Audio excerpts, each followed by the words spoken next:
Hello, everyone. Thank you so much for being here with us today. We are going to get started with our webinar, and we're really glad to have you here. Today, we are going to be talking about making change together and RAFI's 2025 policy campaigns and how you can get involved.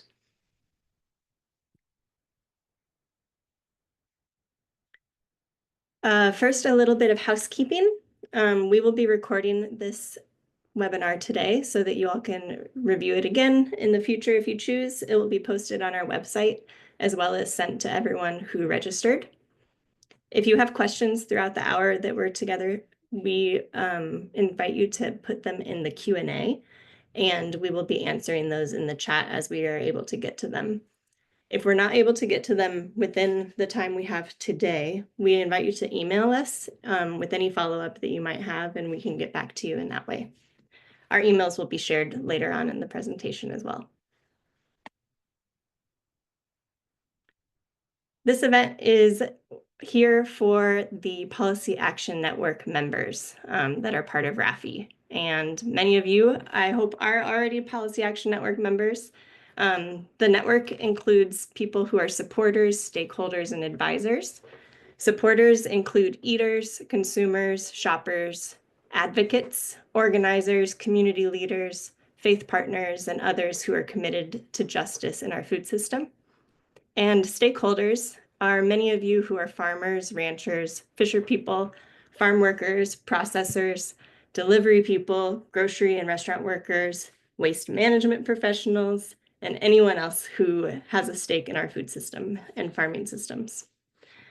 Advisors are those people and food system stakeholders who choose to partner more closely with us here at RAFI around our policy campaigns to ensure that federal policies we advocate for are grounded in stakeholder experiences.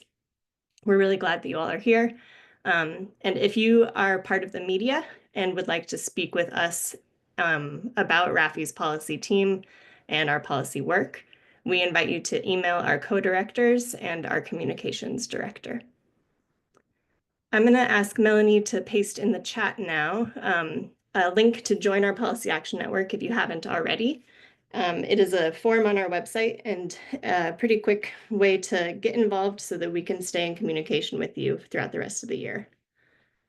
A quick note about our plans for the year. We're excited and planning to host more events and opportunities to collaborate around these policy issues this year. At the end of the webinar, we will share an interest form for you to share which campaigns you're interested in being involved with and what types of gatherings or actions you're willing to participate in. So look forward to that. And yeah, we'll be sharing a lot more about our campaign so you can figure out what might fit best for you in a few minutes. Without further ado, let's get a quick sense of who is here today. You'll be hearing from RAFI's policy staff, which are the four of us, and hopefully you can see our faces in video as well.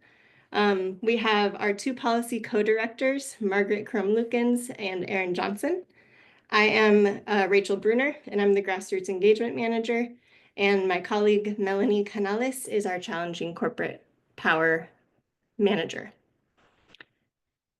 And we would like to take a couple minutes to see who is here, who of you are supporters and stakeholders, and who we're talking to and spending time with this afternoon. So we are going to do a quick interactive poll using the Menti website. You can go to www.menti.com using your phone or opening another browser on your computer. And you can also scan this QR code in order to get to the screen. Once you get there, you can use this 8-digit code, which is 8286-5728. And hopefully you are able to see our Menti poll. And once you get there, if you're able to give a thumbs up, then then I'll see how many people are in here. Right now I see 3. And I'll wait a few minutes till we get a few more people, since it looks like we have a few more people in the room. Thanks for all the thumbs ups.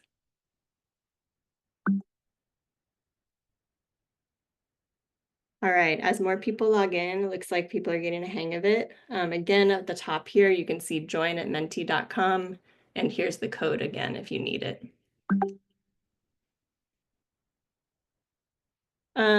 First, we would love to see where you're calling in from. Where do you live? Who are we chatting with? Me and my team, we're all based in North Carolina.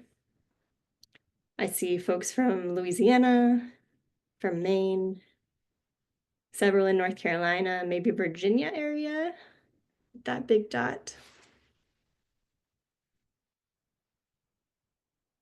Let's see. Wonderful. Looks like we're covering the Eastern Seaboard.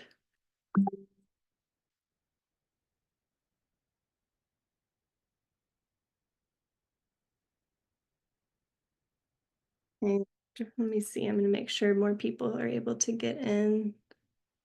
I'm going to try to put this in the chat again for everybody.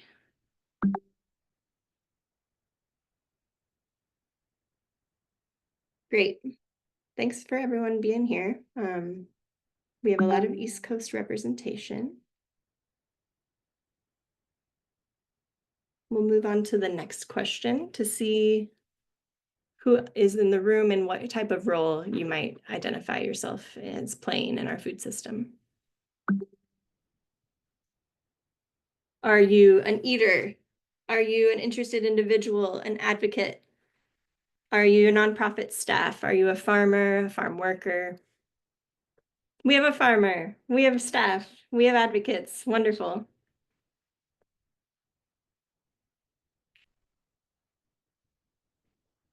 We have eaters. I'm glad to see that.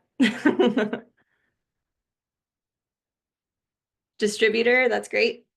Community leader, thank you for being here. Lots of advocates, glad to see.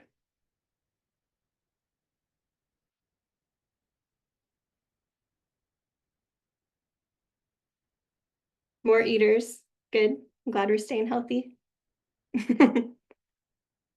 It's about lunchtime where I am here in North Carolina.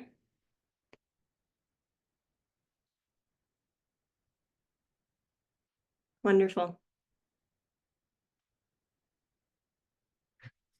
All right, we're going to switch back to the presentation now that we have a little better of an idea of who you are behind the screen of the webinar. And we're going to talk through this agenda really quick. Today, we are going to cover goals for what you can expect for our time together. And then I'll pass it over to Margaret, our co-director, to introduce RAFI and our policy work. And Erin and her will also talk about our 2025 campaigns, how we've made decisions of what campaigns to choose for the year, and how we've pivoted our priorities since the beginning of 2025. And then we will share opportunities for you to get involved. So for our goals today, our main goal is to provide transparency about RAFI's campaigns and our prioritization process, to highlight our current campaigns for the year, and to share opportunities for you to get involved. Things that are not goals include group discussion, which is a little weird for us because we usually have a lot of collaborative discussion space whenever we gather. But we have a lot of information to cover today, so I appreciate you being here to listen and learn and be willing to follow up with us at future events to continue a deeper conversation. We also don't plan to answer questions like, what is the answer? How do we solve whatever issues we might be facing? We are looking forward to providing a framework of how we hope to attempt to find answers and do that in collaboration with you, starting with today. We also don't expect anyone to become an expert today, and we don't plan to educate about the Farm Bill or federal policy processes in depth. Again, this is a little bit high level about the framework within which we are going to approach some of the issues that we've identified within our food and farming systems. So I am excited to pass it off to Margaret Chrome-Lukens, our co-director, to introduce RAFI. Thanks, Margaret. Thank you, Rachel. Thanks everybody for coming today.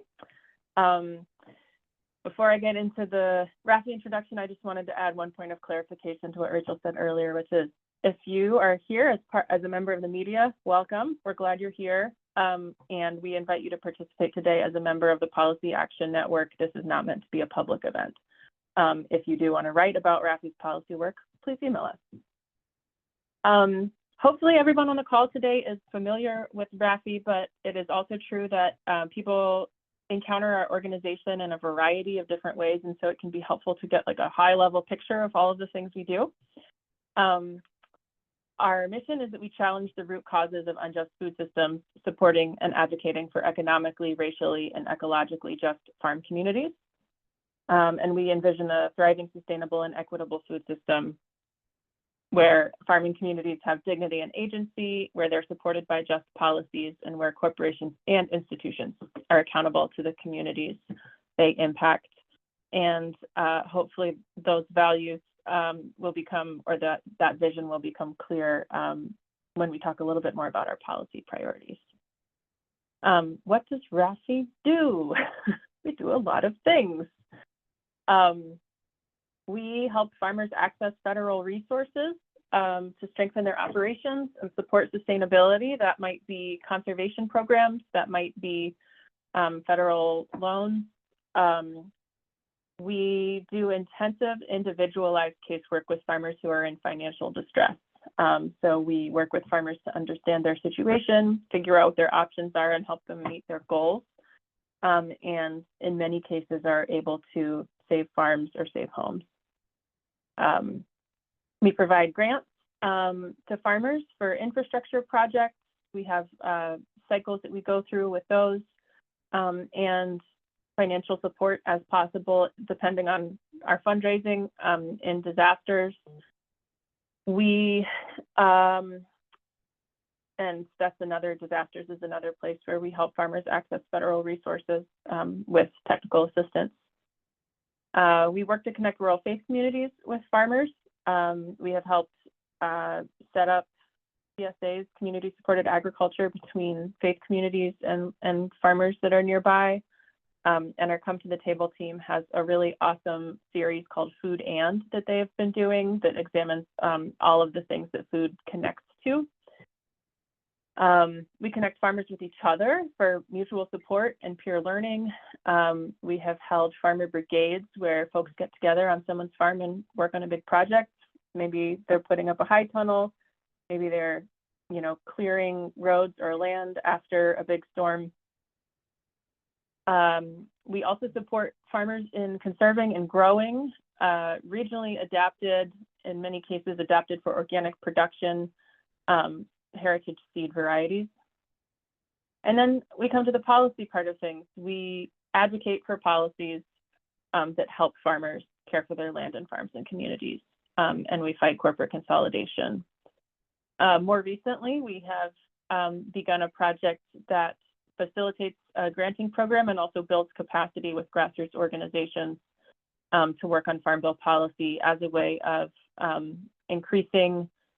really increasing grassroots influence on Farm Bill policy by the people who are most affected by it. And we work mostly in the southeastern United States and in Puerto Rico, the U.S. Virgin Islands, and Guam, so Caribbean territories and Guam, as well as the states. And yeah, I think we're ready for the next slide. An introduction to our policy work. So we'll talk more about this, but the direct service team, which are the folks at RAFI who work directly with farmers, whether it's in that individualized casework, whether it's with somebody's application for a conservation program, they are the wind beneath our wings, or the ribs of our high tunnel. We really couldn't do any of the policy work that we do without it. And I think this is a workshop that we did helping set up a high tunnel. Let's go next slide. Our policy work is directly informed by the direct service team. And one of our principles is that we work on policy issues where we can hear from and be in relationship with those farmers and stakeholders who are impacted by it.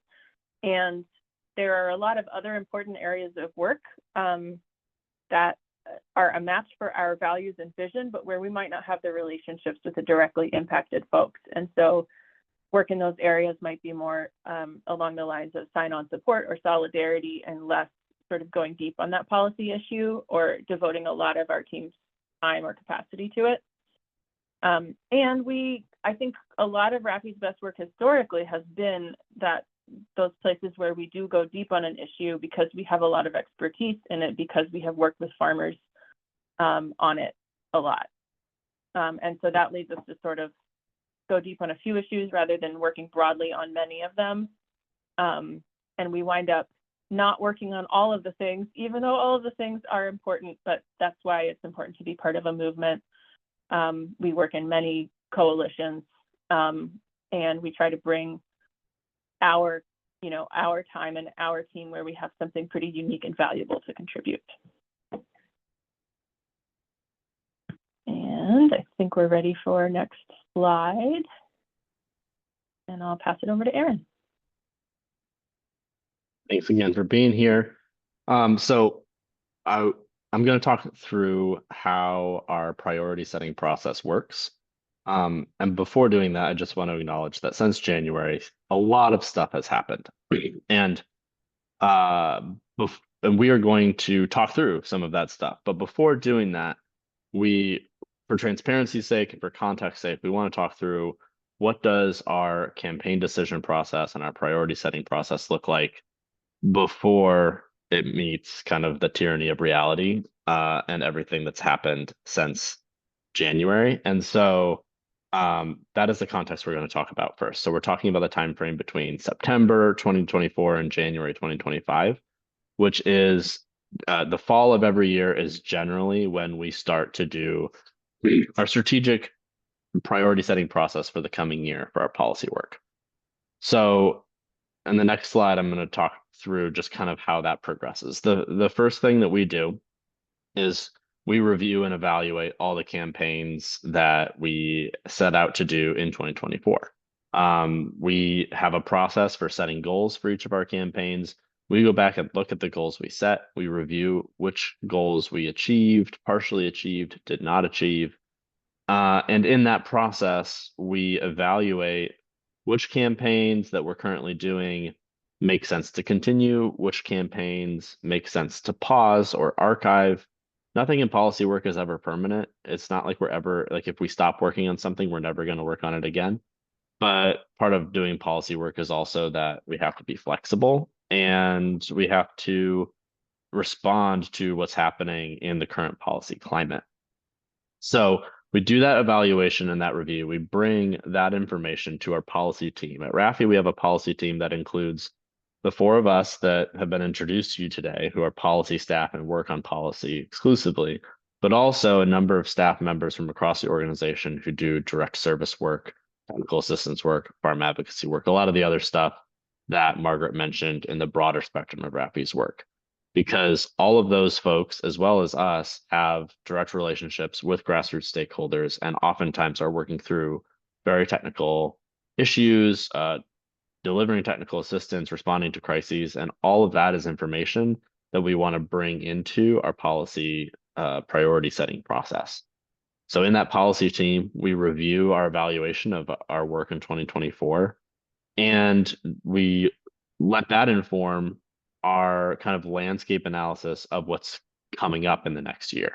As you might imagine, in September of last year, there was a lot of uncertainty because we're in the middle of an election season, and the range of outcomes and what that could mean for agriculture policy work was kind of mind-breakingly vast between what it would look like if the Harris campaign had won the presidency versus the Trump campaign winning the presidency. And so we had to do a lot of like multi-scenario planning and try to figure out what are the things that we know are going to be relevant to work on no matter what the outcome is, and what are the things that we need to be prepared to work on depending on the outcome. So we kind of did that landscape assessment process, and we also, during that process, collected a lot of feedback from our direct service staff. That feedback from our direct service staff is kind of the primary way in this planning process that we kind of gathered feedback from the grassroots level. That is not, in our opinion, it is not ideal for that to be the only way that we gather feedback.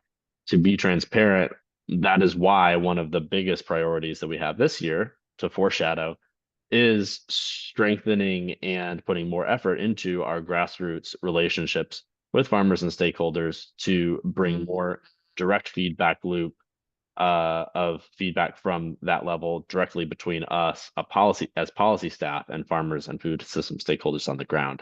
But the past 2 years has been really intensive farm bill advocacy, and that means a lot of direct advocacy work. And just from a capacity standpoint, that means there's been less time in the balance of things to be doing that grassroots uh, feedback collection and that grassroots power building, grassroots relationship building at the same time. And that pivot is happening now. And so for this priority setting process, a lot of those direct service staff that we partner with every day at RAFI were our main conduit for learning what are the things that, from this year that we need to wrap into our overall understanding of what our policy priorities are. From all of that, that kind of coalesced into 4 different priority campaigns that we brought back to that policy team to validate and kind of make sure that we were setting our priorities correctly and not setting too many priorities for ourselves given the capacity we have as staff, which is always a big part of the calculus. We could set 10 priorities. The reality is, if we try to spread ourselves across 10 priorities, none of them are going to get the amount of effort that's really going to result in any kind of effective outcomes. So on the next slide, we have the original 2025 campaigns that we set for ourselves, and we'll talk through each of them briefly. Foreshadowing, these had to be revised given what's happened over the last 3 months, but it's still worth talking about what we thought would be good priorities coming into the year. So the first campaign was our increasing NRCS staff capacity campaign. That campaign was informed predominantly by a 2-year cooperative agreement that we had with USDA that involved a lot of intensive feedback collection from folks on the ground about their experience with NRCS and NRCS's customer service. If we can go to the next slide. And the goal of this what we realized when we processed all that feedback and spoke with state level NRCS professionals is that a lot of our recommendations about how to improve customer service or improve access to conservation resources were met from the NRCS perspective with generally positive feedback, but with the limitation of staff capacity. Like, we would love to do an extra customer service training. We don't know when we would have the time to do it.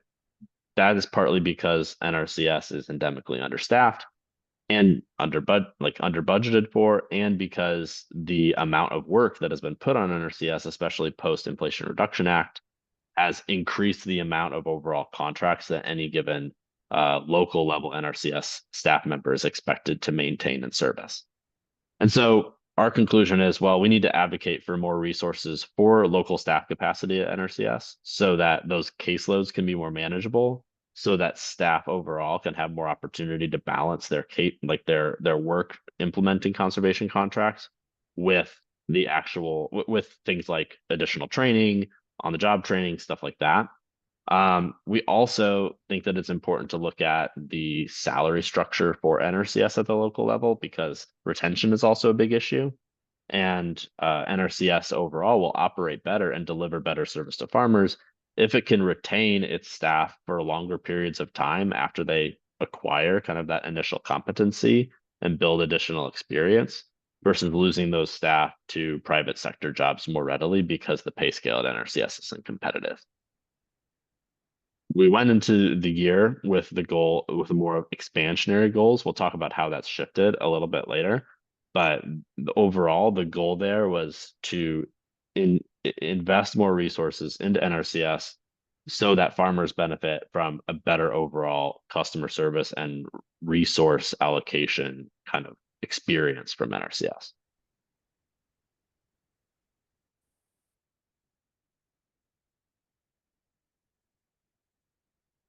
Our Fair Credit for Farmers campaign is one that has a goal to make farm service agency loans more accessible, less risky, and more transparent and fair. I'll pause and say, you'll hear us say NRCS, Natural Resources Conservation Service, and FSA, Farm Service Agency, a lot. Those are the two agencies at USDA that are probably the most farmer facing. Because we do a lot of work helping farmers access federal resources, they're also agencies that we deal with a lot in our policy work as well. One reason why our Fair Credit for Farmers campaign has a focus on FSA is it is United States Department of Agriculture's lending agency. And it is also known as the lender of last resort. So if you're a farmer who is not able to get a loan from a commercial lender, FSA is where you go. And that is often extra true for small scale farmers or farmers with diversified production plans, or farmers who historically have been discriminated against in other lending spaces. Also worth saying that a history of racial discrimination at USDA has been proven in a variety of court cases. With FSA, we have more levers to hold the agency accountable for the ways that they are providing good or bad service to, we see both, to farmers. And so that is where a lot of our casework focuses.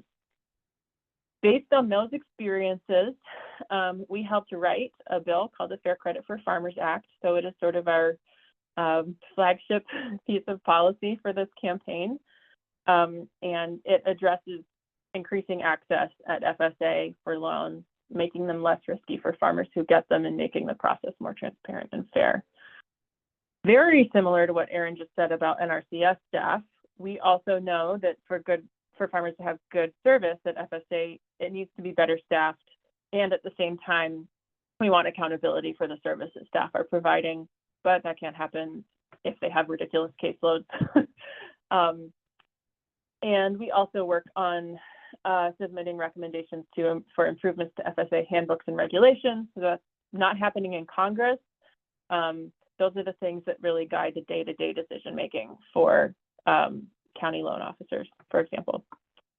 If you're a farmer and you want to talk about your experience accessing or perhaps not accessing FSA credit, I'd love to talk.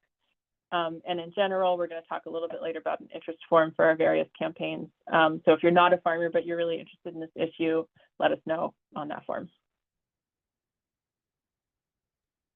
Hi, everyone. So towards the end of last year, RAFI and the Data Science Institute at the University of Chicago published a geospatial analysis tool called the Grocery Gap Atlas.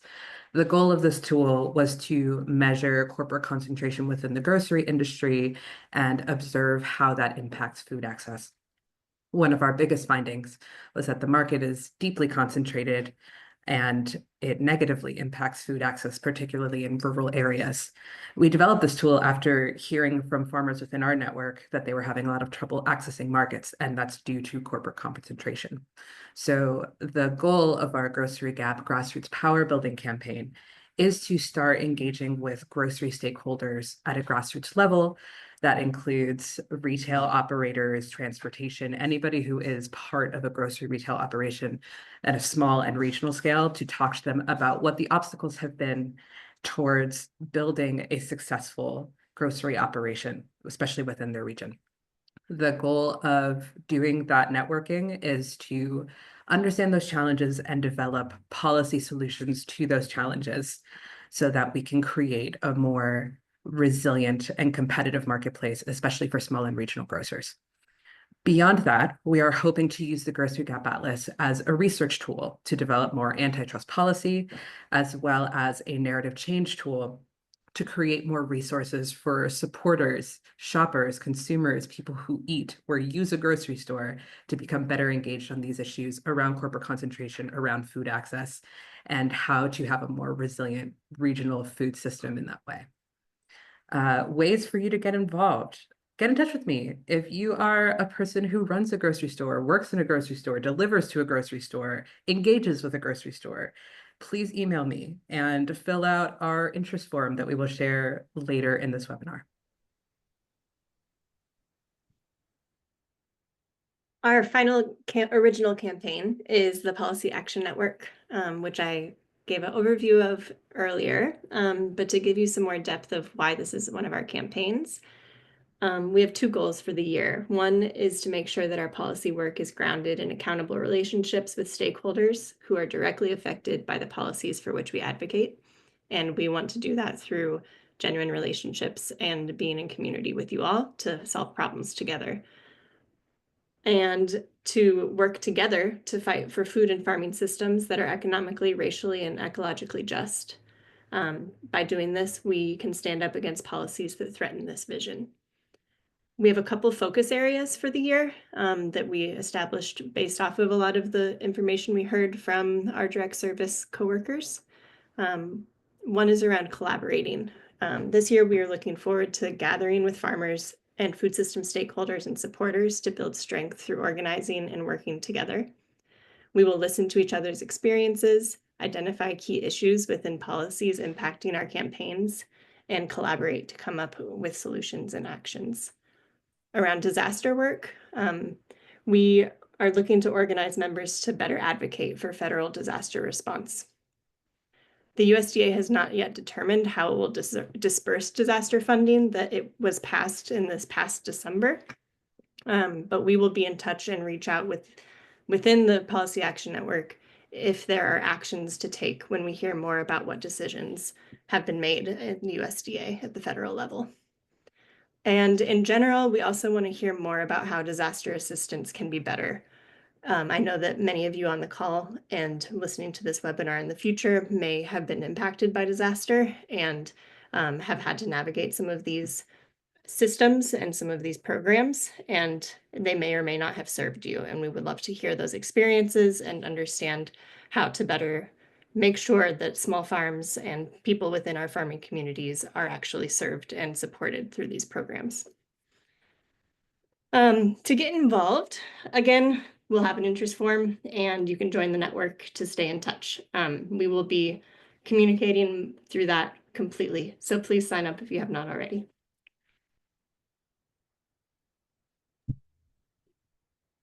So since that process occurred at the last quarter of last year, a lot has changed. At a very basic level, the power structures in DC have shifted. In January, a new administration was inaugurated. There's also a Republican trifecta within our government right now. So both in the Senate and the House, Republicans have the majority, as well as holding the presidency and a majority in the Supreme Court. A key thing to note about the congressional majorities is that they're very slim, especially in the House.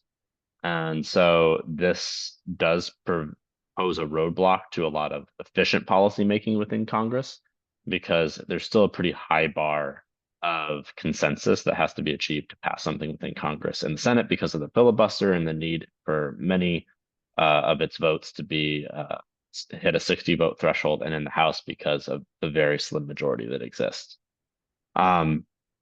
More specifically, though, since the end of January, there have been a wave of different actions that have taken place that have impacted the food policy space.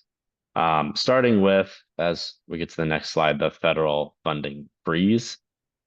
This happened at the end of January, and it's had broad effects across sectors, but we'll talk about its impacts on agriculture, starting with its impacts on farmers. Farmers across the U.S. experienced freezes of basic conservation contracts and other forms of support from USDA starting in late January, including freezes to a number of the programs that I list over on the right, which are conservation, rural energy, local food programs, more beyond that list. This generally caused a lot of financial precarity for farmers. Oftentimes, farmers had already spent their own money because of the way oftentimes these contracts work is you spend your money as a farmer and then you submit for reimbursement from the federal government. All of a sudden, that reimbursement money was frozen and you were on the hook. This caused cash flow issues, disrupted growing seasons tremendously, and it, I think, has had a really profound impact in terms of damaging trust with USDA between farmers and USDA going forward.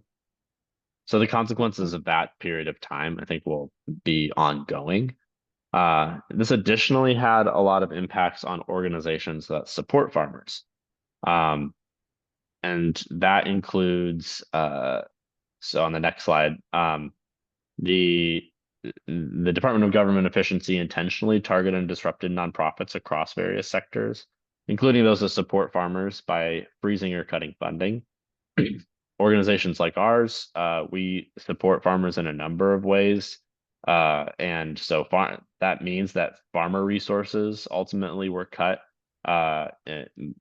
by extension when this occurred. So that includes climate smart commodity grants. A lot of different organizations were administering climate smart commodity grants through USDA. The cut of the cancellation of that program has ripped millions of conservation dollars out of farmers' hands that they were planning on using in this growing season. The local food purchase assistance program was a program that many local food players relied on, and the complete cancellation of that program has had widespread impacts and is especially destabilizing given that many farmers were planning on engaging with that program into the future. And then technical assistance and farm advocacy during crisis are both things that a lot of farming supporting organizations provide. And that capacity has been substantially degraded through the funding freeze. Organizations that do that work have experienced staff losses, cancellation of resources for farmers. So this has widespread effects beyond the direct cuts within federal support structures like USDA's, NRCS, and FSA. However, within USDA, pivoting back to that, there's also been a widespread reduction in capacity at USDA, specifically amongst those staff that provide services that I think are considered basic services across the agriculture industry. Since January, we estimate that roughly 16,000 USDA staff have accepted deferred resignation offers in a couple of different waves.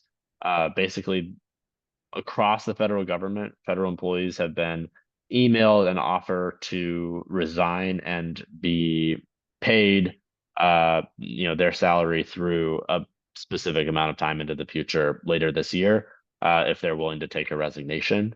USDA is also preparing, likely in the next week, to publicize its reduction in force plan, or RIF.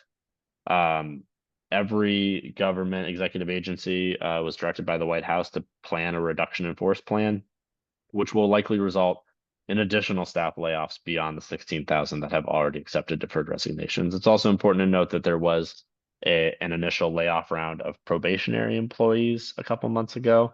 And in government speak, that doesn't necessarily mean that those employees aren't on probation because of anything they've done wrong. You are a probationary employee as a new employee, or even as an employee who's recently changed jobs, including having been promoted for exceptional service. Anyone who was in probationary status at USDA was just summarily fired between a month and 2 months ago. There have been some legal action since then, so there's a lot of confusion about whether that is going to hold true. But that has had disproportionate impact specifically at the local level, because a lot of entry-level employees at USDA are local staff at NRCS and FSA service centers.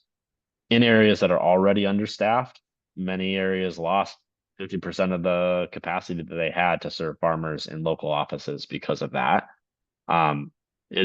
People are also anticipating, or we are anticipating, the reduction in force to also potentially include county office closures or consolidations of state level staff to the state level instead of being dispersed as they are now at local service centers, as well as the closure of at least one of USDA's DC headquarters facilities. It's also important to note that a lot of the reductions in force planned at the DC level, while often panned by politicians as like firing DC bureaucrats includes a lot of important positions to our food systems functioning, like basic research for agriculture, basic statistical collection for agriculture, as well as things like professionals to monitor, avian flu or other disease outbreaks in the food system, folks who do the kinds of planning that results in positive policy change for farmers. That all occurs at the national level. So there's a lot of concerning reductions in capacity generally that are really reshaping the degree to which USDA is going to be able to support farmers and our food systems functioning going forward. There's also a broader antipathy or antagonism towards anything that codes as climate work within the current administration. And that is manifesting as kind of a broad-based effort to crush conservation and climate action in the food space. Broadly, these deep cuts to staff capacity, specifically NRCS, combined with office closures and restructuring, will result in severe reductions in the USDA's capacity to deploy conservation funding. And that conservation funding is the funding that really powers basic actions of conservation by farmers on the ground. And the ability of farmers to access those resources is not just contingent on a top line dollar amount, but also on the implementation resources that USDA has to get that funding from Congress to farmers on the ground. It's also the canceling and revision of the Climate Smart Commodities program has ripped millions of dollars from additional conservation dollars from farmers. And in Congress right now, the budget reconciliation process currently threatens to cut up to $230 billion from the Ag Committee's area of jurisdiction, which is jeopardizing the possibility of Farm Bill even happening in general, and is also setting the stage for deep cuts to conservation and SNAP, among other priorities. And the final thing that I'll just cover really quickly is that beyond these agriculture-focused concerns, next slide. There's a broader concern within those of us who do food policy work about some of the overall erosions of due process and defiance of the judicial branch that is occurring over the past 3 months. The Trump administration's unilateral freezes and cuts of congressionally appropriated funding, one reality of what that is doing is making it much harder for Congress to act in a bipartisan way, because there really is an incentive for the two parties within Congress to make deals if they can't trust that the deal that will be made will be executed by the administration. If it's an open question whether that deal just completely gets ripped up when it goes from Congress to the executive branch, there's really no reason for anyone to make deals in the first place, which jeopardizes things like the Farm Bill and other policy making that we really need to happen in the system. The Trump administration has also blatantly ignored court orders, especially through this funding freeze process. This presents broader concerns, even down to the farmer level. If a farmer experiences, any injustice and can't trust that that due process will be followed by the courts and that the court decisions will be followed by the executive branch, it really erodes the rule of law in general.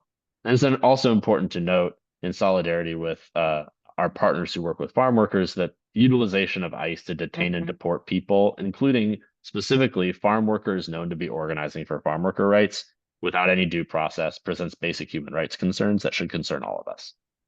So all of these things together present to us the impetus and the necessity to rescope and reconsider what our priorities should be over the coming year, which Margaret is going to talk about. Deep breath, everybody. It's not news to you that it's been a lot, but sometimes taking stock of it is a lot. So it became pretty obvious as all of these things were happening that we needed to be able to have a more flexible response. I don't think that the direction of these efforts was unexpected, but I do think that we didn't anticipate the depth and breadth of the attacks on federal staffing, federal funding, and all the ways that was going to impact farmers and the nonprofits that support them. excuse me, next slide. So we pivoted, and our priority campaign is protecting federal resources for farms and farming communities. The broad goal of that campaign is to ensure farmers can still get the support they need from USDA to access those programs that Erin has already spoken about, loans, et cetera. And we're sort of advocating in two directions. One is preserve the programs that support farmers directly and indirectly, whether that is the conservation dollars themselves or the programs that support organizations like RAFI who help farmers access those dollars. And it's going to be very hard for farmers to access those dollars without the staff at the federal agencies to process their applications and provide them with support. So it's both funding and staffing. Where those goals are not possible, those goals of preserving programs and staffing, we do feel like it's important to visualize the impacts on farming communities, and in doing so, to make those decisions politically costly so that our elected officials will hesitate to make them again. Let's go to the next slide. So this campaign is a little bit, by its nature, needs to be a little bit more responsive. So we also have some elements of proactivity in here. One of the main things that we've noticed about the policy landscape is that in executive orders that get thrown out there and says this applies to all agencies, that creates a lot of chaos intentionally, and sorting out how that chaos is impacting farmers on the ground. Nobody's doing that. I'm not saying nobody, like the people who are making those policies are not tracking those impacts. And so it falls to folks on the ground and nonprofits who work with them to gather information about what those impacts are. That takes a lot of time and coordination and legwork, but it is a really important policy activity for us to do. If you're a farmer who got a survey from us about impacts of the federal funding freeze, that's one of the pieces of work in this campaign to make sure that we understand how it's impacting farmers. And then sharing those impacts with members of Congress. We were sort of coming to this realization about needing this campaign February-ish, which was also when we had two fly-ins with the National Sustainable Ag Coalition and the National Family Farm Coalition to go talk to members of Congress. This is our team in Senator Welch's office. And a lot of what we were saying in those meetings was, this is having a huge impact on farmers. The attacks on staff are very concerning, and we need you to use all the tools in your toolkit to push back against them. That said, there's very little leverage that Democratic members of Congress have at this point. And so we think one of the best levers to push on at this point is identifying Republicans in swing districts especially those who are facing re-election. So we've done a little work to identify who we might know in their districts. We also did some work to get in touch with Climate Smart Commodities Project farmers. Unfortunately, had to wrap up that work, or judged it strategic to wrap up that work when that project was canceled. If you're in the Policy Action Network, you will have gotten action alerts, some of them about the budget process and some of them about the Honor Farmer Contracts Act. And collectively, it's our job to make sure that Congress knows that this isn't an issue that's just fading away, and that we need to continue to apply pressure. That is some of the short-term immediate response, but I also want to call out that the long-term planning feels to us like an equally important part of the response, which is also something happening with the Policy Action Network. I think that we've had a wake-up call that we need to build more power, and that's something that we do with y'all. And so a lot of the long-term engagement through Policy Action Network is about that long-term planning. I also want to note that we have other things that we've done within RAFI outside of the policy team in response to all of this, like ensuring farmers have up-to-date information about the funding freeze and sharing information about that. There's been a lot of coordination with movement partners, and there's a lot of legal action going on as well, including one that RAFI is participating in. I think that's everything I have on that one. Thanks, Margaret. Oh, I guess I will say, Oh. I'll just say that you can see our originally prioritized campaigns at the end of 2024 are really integrated into this one because I think they're all impacted by the events of recent months. So we're going to shift to how you can get involved and how you can support these campaigns and make sure that your community's needs and impacts are informing the solutions that we all come up together with moving forward this year. We have a campaign interest form that Melanie just shared in the chat that we would love for you to fill out. This is an opportunity for you to select which or all of the campaigns you're interested in learning more about and participating in and collaborating with us on this year. And the next question there is also to share like what types of activities and gatherings and actions you have capacity to do and participate in this year. This feedback will really help us with our planning so that we can prepare things and events that work for you and work for your schedule. And then once we get all this information, we'll be in touch with next steps so that we can follow up and start going. This slide has our contact information, and it is also beautifully written in the chat as well by Melanie, so that you can see which campaign is headed by which policy staff member here at RAFI. Feel free to email us anytime and let us know what questions you might be having or any resources and support you can offer.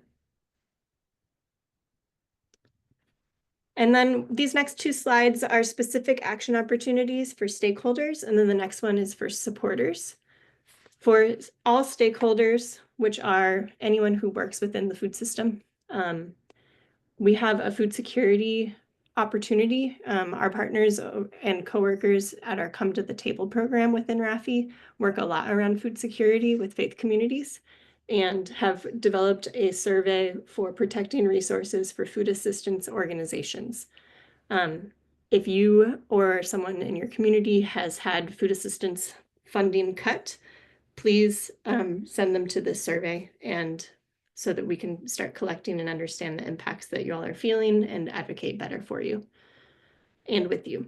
The next one is an action alert that our partner, our Come to the Table team put together for protecting SNAP from budget cuts. And that is on our Action Center. I've included a link to that site, which is rafiusa.quorum.us. And you can click through to find our SNAP budget cut action, as well as all of our other action alerts. For grocery actions, we invite you to a food and control event, which is going to be hosted on July 8th in partnership with our policy team, our grocery campaign, and the Come to the Table team. And if you have other information or questions or interest in being involved, you can contact Melanie. And Policy Action Network, get involved, stay involved. Thanks for being here. I'm going to shift over to the farmers column here. If you are a farmer, we have a survey for you for protecting federal resources for farms and farming communities. If you've been impacted by federal funding freezes or staff cuts or any of the above, please fill this out and we'd love to be in touch with you and understand your experience. And Fair Credit for Farmers, please email Margaret if you want to talk about your experience with accessing or not being able to access FSA credit. And for grocery, specifically for farmers, reach out to Melanie if you'd like to talk about market access and scalability. For supporters, the list on the left is all the same. If you're involved in food security work, please fill out those surveys, reach out to Melanie and join our food and control event. And within our action network, will be and have been sending out action alerts, and we invite you to take a very easy lift for a very big impact by leveling up your next response to an action alert by making a phone call. And that means that you can send your email to your legislators, and then you can go to the next action that says call your legislators and be able to read a very easy call script, edit it to include your experience, and read your script off. And the phone call that you make will then link you to all 3 of your representatives in DC. And you can make a much stronger impact by showing your support and your needs from your community in that way. So please don't just stop at sending your email, but pick up the phone and make that call. It'll just take another 5 minutes, and hopefully our voices can be heard at a much larger scale. I'm going to pass it to Melanie to talk through some resources. Thanks, Rachel. I'm very quickly going to go through our Policy Action Network as well as our Policy Action Center. We can go to the next slide. So our Policy Action Center is the hub for all of the action that we can take on all of the policy issues that we have overviewed today. If you go to our rafiusa.quorum.us, which I will paste it in the chat, you will see a list of all of the campaigns that you can take action on, and action includes writing an email, making a phone call, and then in these action alerts, you can ID your elected officials and learn about our policy campaigns that we reviewed today. So that's a really great place to start taking action the way that Rachel has talked about. On our next slide, we have our Policy Action Network that we have plugged several times today. If you're a farmer, a food system stakeholder, a person who eats and participates in the food system in any way, we invite you to join our Policy Action Network. It's a great way to stay involved, stay updated, and to hear more about events that we're doing like this webinar, as well as in-district events, and a great place to learn about the actions you can take as they come up. And I'll share once more the link to join our Policy Action Network.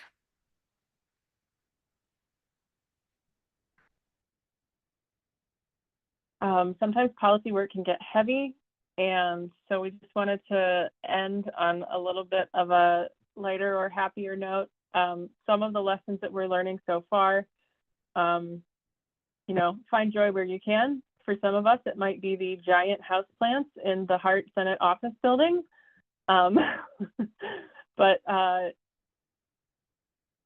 it feels like a very important ingredient for continuing this work is to find that joy.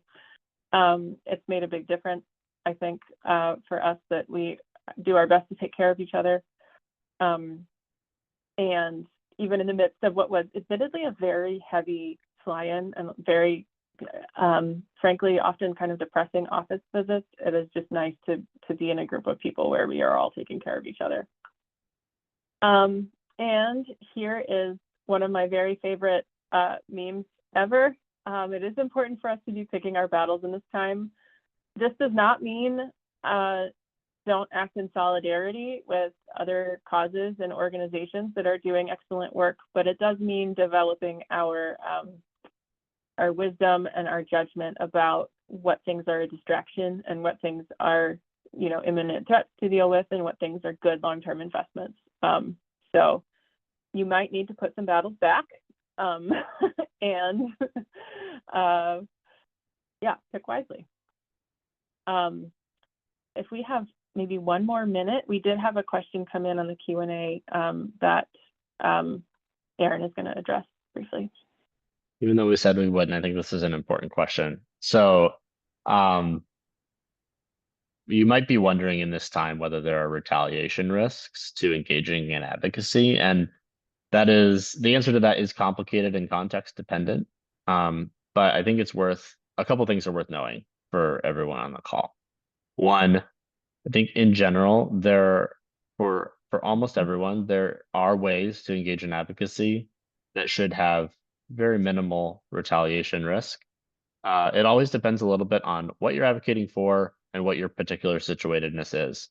But in general, we have not found it to be a threatening or untrustworthy environment to bring folks into direct conversation with staff members from their members of Congress, for example.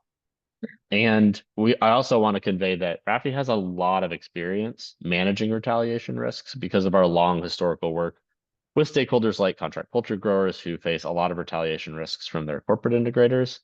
And so whenever we engage in policy work with a farm or other stakeholder, we have this conversation about what retaliation risks might be present in engaging in different types of action and what we can do to mitigate those. And the final thing to know is that the reason why we have a policy action network is because there are a ton of ways to still be involved in this work in ways that mitigate concerns you might personally have about retaliation, including engaging just with us about feedback you have and letting us carry those concerns for you into policymaking spaces. And so not all the full spectrum of the work that we can share here includes a lot of things that are not public, that are quite insulated from retaliation risk. And those are all things that we can manage together, especially depending on the context. So I just wanted to address that because I think it is pretty relevant. Right? Thanks, Aaron. And thanks to everyone for being here with us and spending some time with us in your busy schedules and busy days and busy lives. We look forward to collaborating more with you this year and hope that you'll be in touch. And yeah, I hope you have a wonderful rest of your day. Thanks, everyone. Everyone for coming. Thank you for joining us.